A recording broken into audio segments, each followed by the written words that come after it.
Hello guys, আসসালামু আলাইকুম। কেমন আছেন সবাই? আশা করি সবাই ভালো আছেন।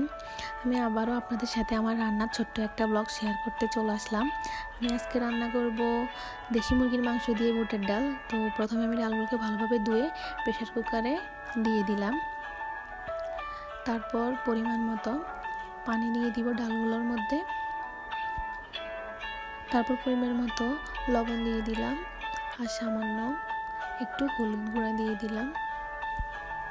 তারপর প্রেসার কুকারের ঢাকনাটা দিয়ে দিলাম সিদ্ধ হওয়ার জন্য। 5-10 মিনিট ধরে আমি সিদ্ধ করব, তাহলে ডালগুলো ভালোভাবে সিদ্ধ হয়ে যাবে।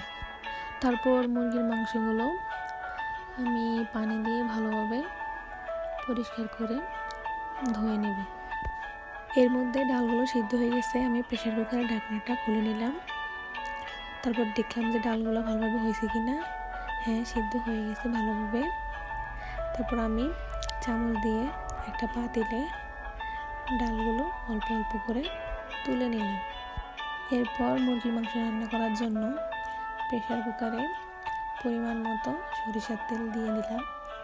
সরিষার তেলের রান্নাগুলো আসলে অনেক সুস্বাদু হয়। এরপর তেলগুলোর মধ্যে পেঁয়াজ কুচি দিয়ে দিলাম। পেঁয়াজ কুচি দিয়ে ভালোভাবে নেড়ে নেব। তারপর এর মধ্যে পরিমাণ মতো রসুন বাটা দিয়ে দিব আর আদা বাটাগুলো দিয়ে দিব। দিয়ে ভালোভাবে নেড়ে নেব। তারপর পরিমাণ মতো 2 চা চামচ মরিচ গুঁড়া দিয়ে দিব। দিয়ে একটু ভালোভাবে মিক্স করে নিব মশলাগুলোর সাথে মরিচ গুঁড়া। তারপর সামান্য পরিমাণ হলুদের গুঁড়া দিব, কারণ আগে আমি ডালের মধ্যে হলুদের গুঁড়া দিয়েছি, তাই এখন সামান্য পরিমাণ দিব। এখন দিয়ে দিব পরিমাণ মতো জিরার গুঁড়া। এরপর দিয়ে নিলাম 1 চামচ লবণ। আমি পরিমাণ একটু কমে দিব, কারণ আমি ডালের মধ্যে আগে লবণ দিয়েছি। তো মশলাগুলোকে আমি ভালোভাবে নেড়ে মিক্স করে নিব। তারপর মশলাগুলোর মধ্যে আমি সামান্য পরিমাণ পানি দিব মশলাগুলো ভালোভাবে কষানোর জন্য। প্রতিটা রান্নার ক্ষেত্রেই মশলা যত বেশি কষানো হয়, রান্নার স্বাদ কিন্তু তত বেশি হয়। মশলাগুলো কষানো হয়ে গেছে, আমি এখন এর মধ্যে মুরগির মাংসগুলো দিয়ে দিব। তারপর মশলাগুলোর সাথে মাংসগুলো ভালোভাবে মিক্স করে নিব। মাংসগুলো ভালোভাবে কষানো হয়ে গেছে।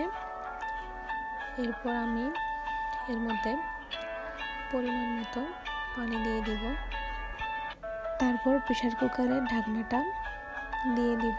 10-15 মিনিট অপেক্ষা করার পর প্রেসার কুকারের ঢাকনাটা খুলে নিব। এই তো মাংসগুলো সুন্দরভাবে সিদ্ধ হয়ে গেছে। এরপর আমি এর মধ্যে দিয়ে দিব 1.5 টেবিল চামচ গরম মশলার গুঁড়া। তারপর দিব কারি মশলা। এই মশলাগুলো যে কোনো রান্নার স্বাদ অনেক বেশি বাড়ায়।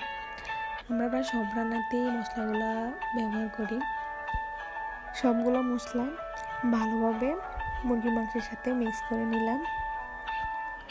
তারপর সিদ্ধ করা ডালগুলো মুরগির মাংসের মধ্যে দিয়ে দিলাম। এখন মুরগির মাংস আর ডালগুলো ভালোভাবে মিক্স করে নিলাম। রান্নার স্বাদটা আর একটু বাড়ানোর জন্য এর মধ্যে পেঁয়াজের বেরেস্তা দিয়ে দিলাম। এরপর সবগুলো একসাথে মিক্স করে নিলাম। এই তো এটা হচ্ছে আমার রান্নার ফাইনাল লুক। আমার রান্নাটা কমপ্লিট। রান্নাটা কেমন হয়েছে কমেন্ট করে জানাবেন। ভালো লাগলে একটা শেয়ার করবেন। ধন্যবাদ সবাইকে। আল্লাহ হাফেজ, শুভরাত্রি।